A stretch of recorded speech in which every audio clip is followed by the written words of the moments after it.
Take us behind the scenes of tonight. Where are you going to be watching? What are your family going to be watching for? I'm heading home. We've been in North Carolina for the last 2 days, and heading home tonight. And it's going to be interesting. So right now, 5% of the votes in the primaries is cast. At the end of the night, it's going to be about 38% of the vote that's cast. And Super Tuesday is obviously a very pivotal day. And really coming at it tonight or next Tuesday, which is also a lot of other states fall next Tuesday, but we'll probably know who we'll be running against, or we'll have at least a very good idea of who we're running against. So it's going to be tonight's an interesting night. It's going to be an interesting night to watch. How do you size up the Democratic field? Well, listen, if you look at Bernie on one side, last night he started calling himself socialist, so he's finally kind of admitted what his platform is. And I don't think this country, I don't think states like North Carolina and so many others, but I don't think this country is ready for socialism. 85% taxes. Here's a guy who would go on TV and talk about how great Fidel Castro was, and would take honeymoons to the USSR, and some of his policies are just insane. Quite frankly, he doesn't know how to pay for any of his policies, right? So you have that on one side, you have Biden on the other side, and Biden is not the same man he used to be. You see, he can't make it through a sentence without fumbling, and so it's kind of interesting. Which would you rather run against? Would you rather run against a guy who had more passion, but is just radically crazy, or would you rather run against a guy who can't draw any crowds, can't really make it through a sentence, really has a lot of gaffes? I don't know. I feel very good at kind of where we are right now. Of course, we've got the RNC here coming up at the end of summer. Your dad said something last night that I thought was interesting, and he was joking. He said, we like to do a little trolling, which he's become famous for. But at what point, who is going to take the lead in changing the tone, not just in Washington, but in the country as well, and uniting people? Sure, I think everybody needs to. If you look at the Democrats, they've spent the last 3.5 years trying to impeach my father over absolute nonsense. They'd made up fake dossiers to try and remove the man from office, saying horrible things, right? They tried to weaponize the legal system. They tried to weaponize Department of Justice and the FBI, and throw a person out of office before he even took office, right? They tried to destroy Brett Kavanaugh. They tried to destroy a man's life just to get to my father. They tried to destroy a lot of lives, including mine and many others. There is a tone that has to change. I think a lot of that starts with another side that is crooked. Their actions are horrible. And you saw with this last Ukraine hoax, they literally tried to impeach my father over that, while the guy is just trying to run a great country, have the greatest economy this nation's ever seen, rebuild militaries, and keep America on an amazing track, which we are. We're the envy of the entire world right now. There's no doubt about it. And they've done everything they could possibly do to remove the guy from office. So I think changing the tone has to happen on both sides of the aisle. But in the past, the president has been the aspirational one or inspirational one, the one that takes the lead. Not to belabor the point any further, but some folks call George W. Bush a war criminal. And some folks, including your father, suggested that President Obama wasn't legitimate. At some point, a president has to move beyond those detractors, no matter how severe they might be, and unite a country. Would you disagree with that? Well, when I walked into Bojangles last night, and there were 10,000 people inside and another 10,000, 15,000 people outside, and they're chanting USA, USA, USA. I don't think the pride of our nation has ever been, frankly, stronger. I think over the last several administrations, I'm not talking about Republican or Democrat, but I think over the last several administrations, that had been lost. Religious liberties had gone out the window. People were kneeling for the national anthem. People were ostracizing people. They said the Pledge of Allegiance, at school or in other gatherings.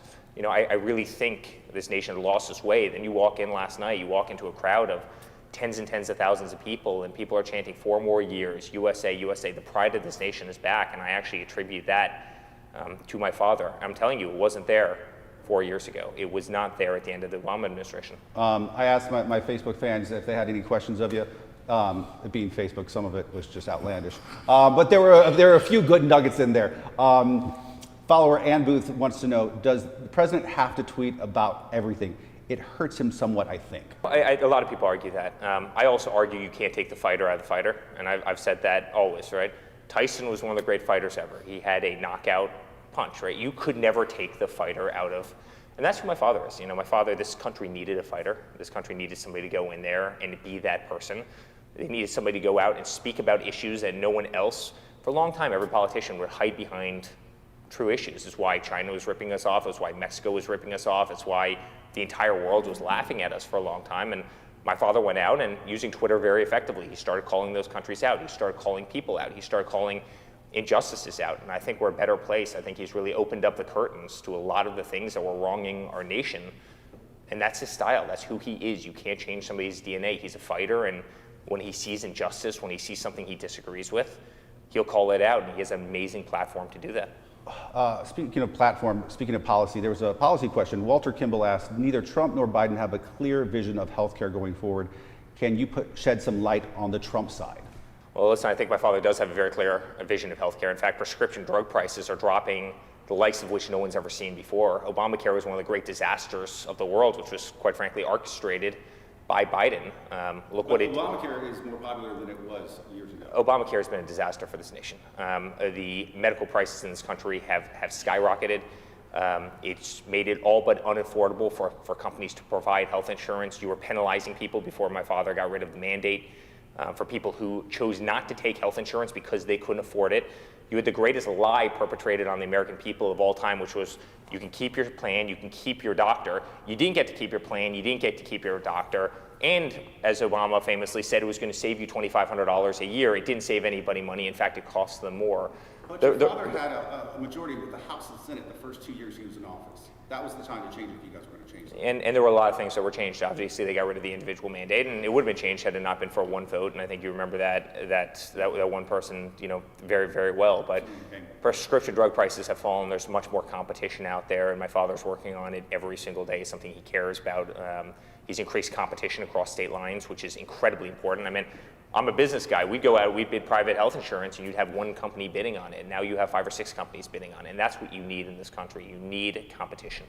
What's next for you? If you say, let's say your father wins re-election 4 more years, what's the longer term plan for the Trumps, say 6, 8, 10, 12 years out? Well, I get to get out of politics, which I'm thrilled about.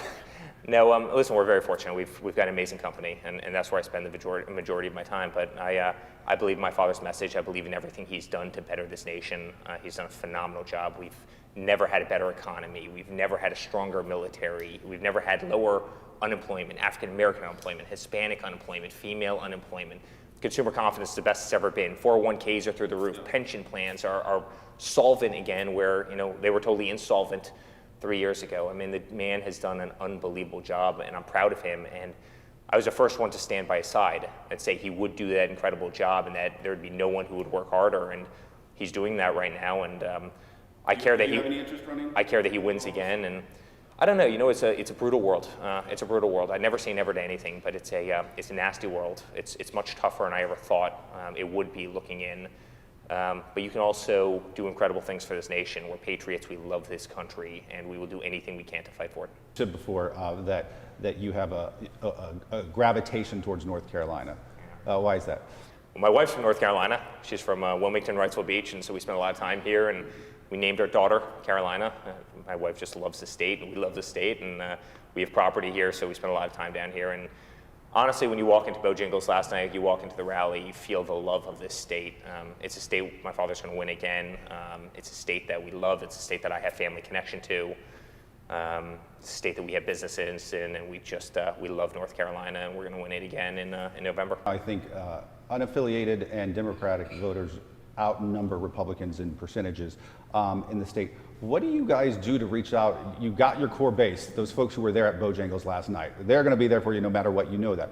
What about the others, the folks in the middle who might not like some of your father's tweets, who might not like some of his rhetoric, but think, hey, the economy is great? Well, it's such a simplistic view of politics, right? You have a base, et cetera. About 25% of the people last night were registered Democrats, which is pretty incredible. More than that were registered independents. You have a very simple view of politics where it's, only Republicans are at those rallies.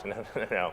That's where they're missing it. The amount of Democrats my father's pulling, what he's done with the African American vote, what he's done with the Hispanic vote. People are seeing that within certain communities that traditionally wouldn't vote Republican, that his policies have literally changed their lives and have changed their communities. And you look at the rally, and you look at the demographics of the rallies, and you look at the makeup, Republican, Independent, Democrat, and there's more Democrats than ever before at the rallies. There are more independents than ever before. And the world has changed a lot, and frankly, the Democrats know that, and they're scared of that, and it's why he's going to win.